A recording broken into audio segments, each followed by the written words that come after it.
महाशिवरात्रि का पर्व पंचांग के अनुसार फाल्गुन मास की कृष्ण पक्ष की चतुर्दशी तिथि को मनाया जाएगा। इस दिन भगवान शिव के साथ साथ शिव परिवार की भी पूजा की जाती है। इस दिन विधि पूर्वक भगवान शिव की पूजा करने से सभी प्रकार की मनोकामनाएं पूर्ण होती है। इस दिन महाशिवरात्रि की व्रत का भी विशेष पुण्य माना गया है। आइए जानते हैं महाशिवरात्रि व्रत की कथा, पर उससे पहले हमारे चैनल को सब्सक्राइब करें और बेल आइकॉन जरूर दबाएं। एक बार पार्वती ने भगवान शिव शंकर से पूछा, ऐसा कौन सा श्रेष्ठ तथा सरल व्रत पूजन है जिससे मृत्यु लोक के प्राणी आपकी कृपा सहज ही प्राप्त कर लेते हैं। उत्तर में शिवजी ने पार्वती को शिवरात्रि के व्रत का विधान बताकर यह कथा सुनाई। एक गांव में एक शिकारी रहता था। पशुओं की हत्या करके वह अपने कुटुंब को पालता था। वह एक साहूकार का ऋणी था, लेकिन उसका ऋण समय पर न चुका सका। क्रोधवश साहूकार ने शिकारी को शिवमठ में बंदी बना लिया। संयोग से उस दिन शिवरात्रि थी। शिकारी ध्यानमग्न होकर शिव संबंधी धार्मिक बातें सुनता रहा। चतुर्दशी को उसने शिवरात्रि की कथा भी सुनी।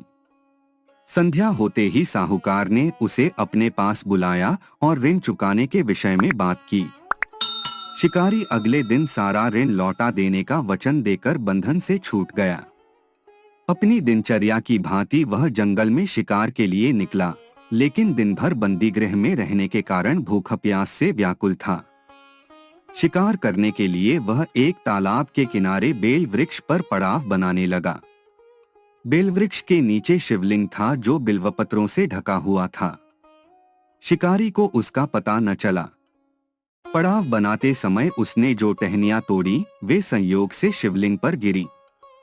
इस प्रकार दिन भर भूखे प्यासे शिकारी का व्रत भी हो गया और शिवलिंग पर बेलपत्र भी चढ़ गए। एक पहर रात्रि बीत जाने पर एक गर्भिणी मृगी तालाब पर पानी पीने पहुंची। शिकारी ने धनुष पर तीर चढ़ाकर ज्यों ही प्रत्यंचा खींची, मृगी बोली, मैं गर्भिणी हूं, शीघ्र ही प्रसव करूंगी। तुम एक साथ दो जीवों की हत्या करोगे, जो ठीक नहीं है। मैं अपने बच्चे को जन्म देकर शीघ्र ही तुम्हारे सामने प्रस्तुत हो जाऊंगी, तब तुम मुझे मार लेना। शिकारी ने प्रत्यंचा ढीली कर दी और मृगी झाड़ियों में लुप्त हो गई। कुछ ही देर बाद एक और मृगी उधर से निकली। शिकारी की प्रसन्नता का ठिकाना न रहा। समीप आने पर उसने धनुष पर बाण चढ़ाया। तब उसे देख मृगी ने विनम्रतापूर्वक निवेदन किया, हे पारधी, मैं थोड़ी देर पहले ही ऋतु से निवृत्त हुई हूँ, कामातुर विरहिणी हूँ, अपने प्रिय की खोज में भटक रही हूँ। मैं अपने पति से मिलकर शीघ्र ही तुम्हारे पास आ जाऊंगी। शिकारी ने उसे भी जाने दिया। 2 बार शिकार को खोकर उसका माथा ठनका। वह चिंता में पड़ गया। रात्रि का आखिरी पहर बीत रहा था। तभी एक अन्य मृगी अपने बच्चों के साथ उधर से निकली। शिकारी के लिए यह स्वर्णिम अवसर था। उसने धनुष पर तीर चढ़ाने में देर न लगाई। वह तीर छोड़ने ही वाला था कि मृगी बोली, हे पारधी, मैं इन बच्चों को पिता के हवाले करके लौट आऊंगी। इस समय मुझे मत मार।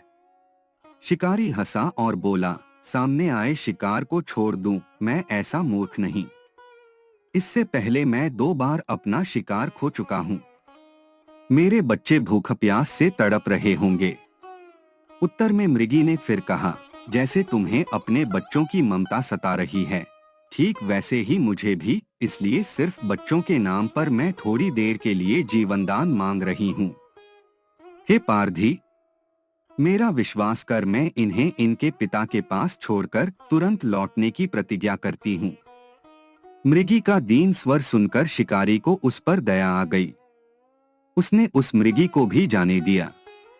शिकार के अभाव में बेलवृक्ष पर बैठा शिकारी बेलपत्र तोड़ तोड़कर नीचे फेंकता जा रहा था। पौ फटने को हुई तो एक हष्टपुष्ट मृग उसी रास्ते पर आया। शिकारी ने सोच लिया कि इसका शिकार वह अवश्य करेगा। शिकारी की तनी प्रत्यंचा देखकर मृग विनीत स्वर में बोला, हे पारधी भाई, यदि तुमने मुझसे पूर्व आने वाली 3 मृगियों तथा छोटे छोटे बच्चों को मार डाला है तो मुझे भी मारने में विलंब न करो, ताकि उनके वियोग में मुझे एक क्षण भी दुख न सहना पड़े। मैं उन मृगियों का पति हूँ।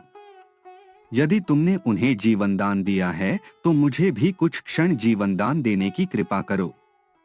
मैं उनसे मिलकर तुम्हारे सामने उपस्थित हो जाऊंगा। मृग की बात सुनते ही शिकारी के सामने पूरी रात का घटनाचक्र घूम गया। उसने सारी कथा मृग को सुना दी। तब मृग ने कहा, मेरी तीनों पत्नियां जिस प्रकार प्रतिज्ञाबद्ध होकर गई हैं, मेरी मृत्यु से अपने धर्म का पालन नहीं कर पाएंगी। आठ जैसे तुमने उन्हें विश्वासपात्र मानकर छोड़ा है, वैसे ही मुझे भी जाने दो। मैं उन सब के साथ तुम्हारे सामने शीघ्र ही उपस्थित होता हूँ।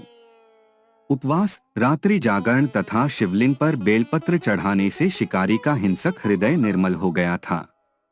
उसमें भगवद शक्ति का वास हो गया था।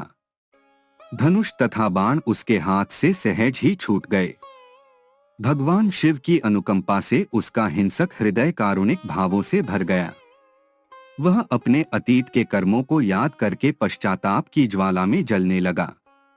थोड़ी ही देर बाद मृग सपरिवार शिकारी के समक्ष उपस्थित हो गया ताकि वह उनका शिकार कर सके, किंतु जंगली पशुओं की ऐसी सत्यता, सात्विकता एवं सामूहिक प्रेम भावना देखकर शिकारी को बड़ी ग्लानि हुई। उसके नेत्रों से आंसुओं की झड़ी लग गई। उस मृग परिवार को न मारकर शिकारी ने अपने कठोर हृदय को जीव हिंसा से हटा सदा के लिए कोमल एवं दयालु बना लिया। देवलोक से समस्त देव समाज भी इस घटना को देख रहा था। घटना की परिणति होते ही देवी देवताओं ने पुष्प वर्षा की। तब शिकारी तथा मृग परिवार मोक्ष को प्राप्त हुए। दोस्तों, आपको यह कथा कैसी लगी हमें कमेंट करके जरूर बताएं। इस वीडियो को फेसबुक और व्हाट्सएप पर शेयर करें और हमारे चैनल को सब्सक्राइब करें।